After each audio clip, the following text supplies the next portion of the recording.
Howdy ho YouTubers, and welcome back to another video. So in this video I am going to show you what I've been up to in the month of August and all other things fishery wise. So some of you may know that our fish spawned this year. It was the first year that they spawned. They didn't spawn the previous year, the first year that they went in, and I think that was pretty much down to the lack of substrate that they had.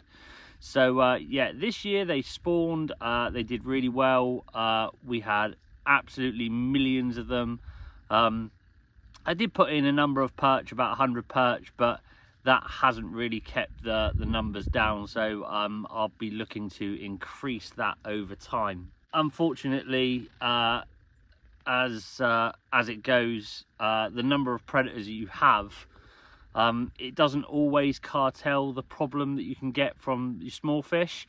So every year I net the lake anyway, and I'll be doing that this year and removing all of the excess carp that we've got. So as I said, they spawned, and yeah, it was a real predicament really, because I had so many of these small fish. I was like, you know, God, what are we going to do with them all? We tried to put them, I tried to put them into like a containment net sort of thing. It was about 2 meters by 2 meters. That didn't really work. They just ended up like getting fin rot and stressing and basically dying. So that didn't really work. So my next thought was, well, why don't I try and build a stock pond? I milled that idea over in my head for a little while. Just didn't know if I was going to be able to do it, if I was capable of doing it. Never driven a digger before, so I was like, I don't know. I looked around, I priced it all up. It was quite expensive to buy the new kind of machinery, so I didn't really go down that road. And then my father-in-law said to me, you know, you want to get like a JCB kind of digger, like a what they call them, backhoes. That way you can move the earth and you can dig with the same machine. It saves you going out and buying extra stuff like, you know, dumper trucks and things of that nature. So that's what I ended up doing. So after scanning around for a couple of weeks, I managed to find one that was in reasonable condition, not too far away from my house. Found it on Facebook Marketplace of all places. So yeah, we'll go and have a look at that one now. And here we are. So this is what I used to do my stock pond with. It's called a Case 580G. It's 4x4. The tyres are really bold. There's no door. It leaks when it rains. It leaks a little bit of fuel at the moment. Couple of hoses could do with replacing on the backhoe. So basically what I'm saying is, it is an old bag of shit, essentially. I paid $3,750 for it, but for what I need it for, it does the job. I've repaired a lot of the stuff that was going wrong with it. Had a couple of breakdowns while I was doing this project as well, but the more stuff I fixed, the less it broke down. So that was quite good, and it wasn't really that expensive to fix. So it was more of a pain in the ass to try and get the parts for it. But yeah, it's done quite a good job. And the great thing about it is that I now have a digger to do other stuff with if I want to. So it made more sense to do it this way rather than getting the guys back in to dig the pond. I will say it's a lot of work, like a lot of work. It took me almost a month to actually dig it, because you've got to dig, then you've got to load, you've got to dig, then you've got to load. So you're constantly, like, you know, moving around, rather than when the guys do the lakes, you know, they come in and they've got, like, you know, 3 or 4 machines to do it with. But as a side project, it was quite good. I think I was quoted $5.5 to do a lake like this, and I was just like, well, what's the point? I might as well just go out and buy a digger, take what I saw the guys doing, you know, when they did my main lake, and try and replicate it. And essentially that's what I did, and it's pretty much worked. It's not a, you know, a professional job, but it does what I need it to for a stock pond. And luckily for me, the apprentice has been helping, as he always does. So now we'll show you what we've been doing, what it looks like, and you can make your own minds up. But you know, at the end of the day, we're quite happy with it. Remember, it's not a fishing lake, it's a stock pond.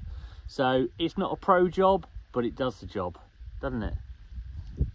You think? Anyway, we'll show you now. Oh, thanks very much. Right then, here we go. Here it is. Hopefully you can see that well enough. This comes out okay, I think it will do. It's a fair old size. It holds a lot of water.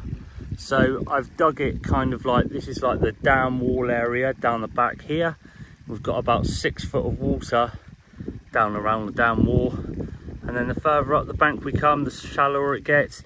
We get to a line here is about 2 or 3 foot. So it's got like quite a variety of depth in it. And yeah, I've got a lot of small carp in here at the moment.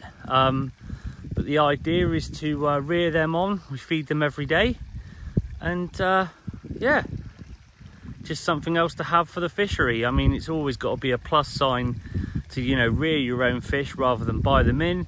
You take away all of the hazards that come with that, with KHV and other diseases of that nature. You know, even if you buy them from fish farms, you're still not 100% guaranteed to how fish are going to react with each other. So, yeah. Pickles?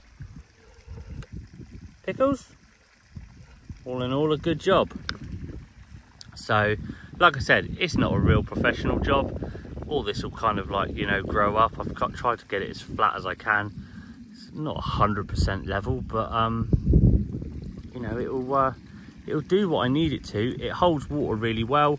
It's been filling up. I've been filling it up in stages. Obviously I've got the borehole here, so I'm able to, you know, really sort of like fill it up, but it's nearly full up now. It's been holding water relatively well. So yeah, everything's kind of like compacted down, and I just kind of like followed what the other guys did. It's a little bit harder to do with a backhoe loader, purely because you don't have tracks, so you can't, you know, you can't get everything dead straight and center and things like that. But I've done the best that I can, and I'm sure that by the time this grows up, it will it'll green up and it'll look really nice. Yeah, it's just basically for growing on fish. So there you go, that's the stock pond behind me. So yeah, it's taken me about a month to do it, I guess, or something like that. But at the end of the day, it was a really good investment, because now I've got a digger to do more ponds if I want to, or you know, little jobs around the fishery and things like that. Just a really handy tool to have, that's what I found.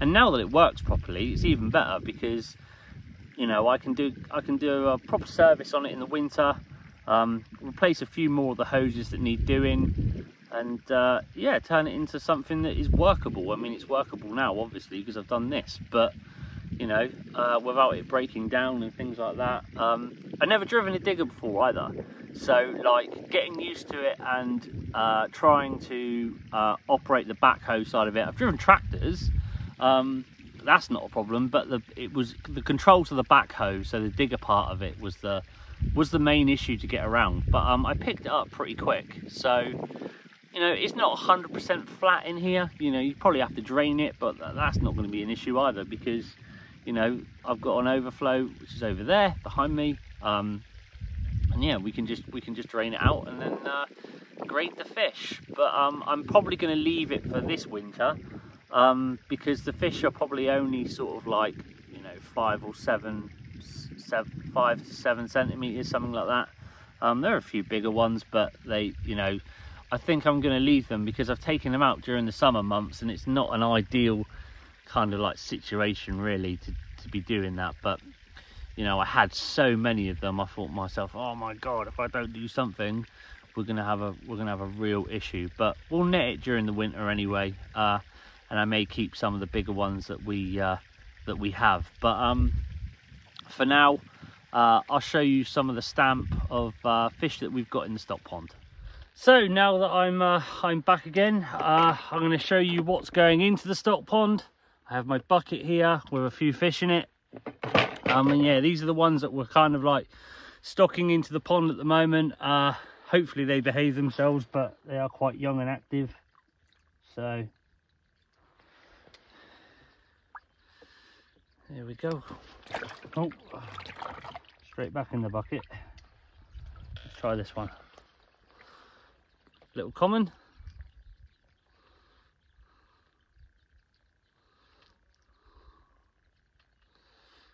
Can't really hold him up. You get the idea. Lovely little fish. I mean, these things are May, June, July, August. 4 months old. I'm just trying to pick out the nice ones. There we go. Pretty cool. Got all different scale patterns on them. I've got, as I say, I've got commons, mirrors. That one's got quite a nice scale pattern on it. This is a bit of a bigger one, this one. These are the ones we call the shooters. There you go. Nice looking fish. Really nice looking fish.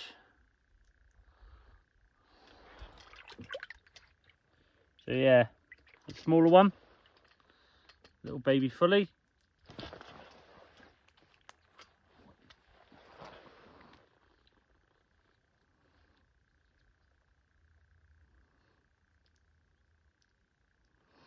So yeah, I'm going to put those into the pond now.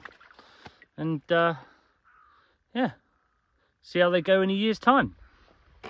Well, here we are up at the stock pond. I've got the bucket here, so I'm just going to pour these straight in. There's probably only about 6 or 7 of them, but I just tried to keep the shooters. I don't try to keep all of them because it's just completely pointless. If I kept all of them, I'm feeding for nothing because they just won't grow at this stage. Anything below sort of like, you know, 2 inches at this stage, really I don't really bother putting in. So put these in. There you go. Pop a job. There you go. Fish for the future. So once again, thank you very much for watching. I hope you found this interesting and had fun watching it. Like I said, for me it was a lot of fun to do it, and it was a lot of work. Definitely a lot of work. I definitely won't be doing another one anytime soon, purely because of the hours that were put into it. I think it probably took me, I'd say, on the close side of a good solid 2 weeks of worth of hours to get it done. I was working day and night to try and get it done. Luckily enough, we had really dry weather, so yeah, that's kind of like why I pushed on with it. We had that heat wave, so it did make digging a little bit more difficult, but at the same time it was, you know, it was definitely worth pursuing it during that time period anyway. But yeah, thanks for watching. I will see you soon, and I'll catch you in the next one.